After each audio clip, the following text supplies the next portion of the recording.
I'd like us to visit Ephesians chapter 4, verse 29. Do not let any unwholesome talk come out of your mouth, but only what is helpful for building others up according to their needs, that it may benefit those who listen. I'd like us to look into corrupt talk today. Unholy talk, unwholesome talk. Created April 17, 2020, we are an assembly of Christians and without the care of our different denominations came together with the sole purpose of rebuilding our world by word of scripture. We are the Our World Group. Why I am going this way is because many of us today, we don't actually understand when you are being asked not to use corrupt talk. We don't understand the implications of this. It is necessary that we bring some of this to light. When you give birth to a child, that very child that you deliver, and then you stand and call that child, you witch. Do you know the impact that very talk is going to have on that child? That child is growing up to know that the mother or the father calls her a witch. And if tomorrow you see that child developing the characteristics of a witch and becoming actually a witch, applying witchcraft into manifestation, you get angry. The impacts of those words, they are instilled in the child's brains. They will damage the child. Remember that the real formation of that child takes place in the home, in the child's background. And you, the parents, you are responsible 90%.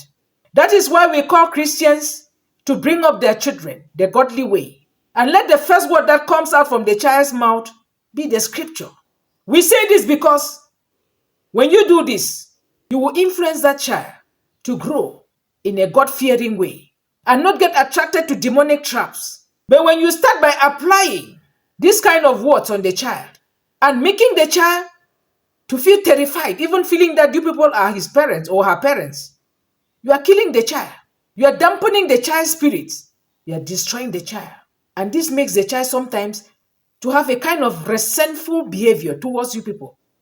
This makes the child sometimes to feel like, perhaps I'm not part of this family.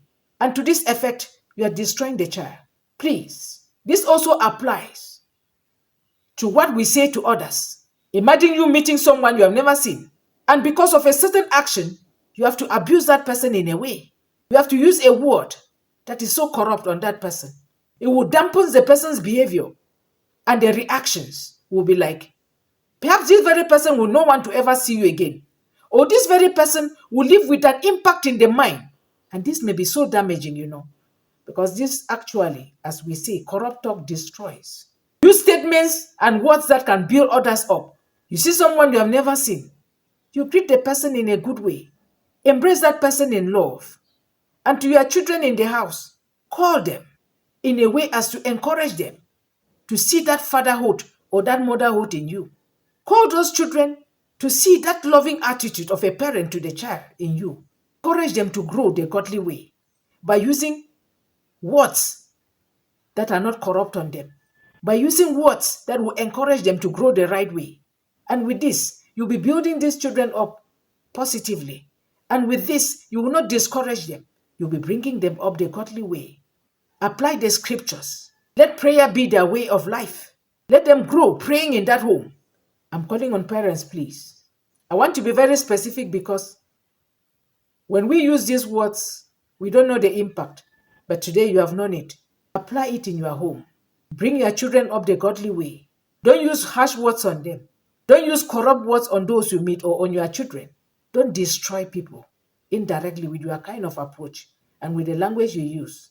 Build up people with the way you talk to them and encourage them to see you as part of them.